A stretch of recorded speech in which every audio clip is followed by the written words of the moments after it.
দেখা যাচ্ছে? মাহারুসা দাদু কোথায়? তোমার দাদুকে তাকাইতে বলো। দাদু পড়ে যাবে। মাসরু, কেমন লাগছে তোমার ভ্যান চড়া?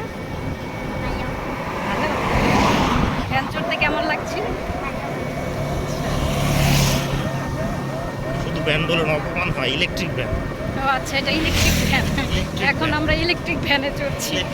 এই যে আমার শ্বশুর বাড়ির এলাকায় ঈশ্বরদীতে, এটা হচ্ছে দাসুরিয়া থেকে কুষ্টিয়া রোড না? হ্যাঁ। কুষ্টিয়া সাইডের যে রোডটা, এখানে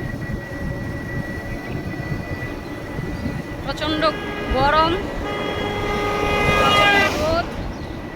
আমরা রোদে তাকাতে পারছি না, আমার মিউ সোনা তাকাইতে পারছে না।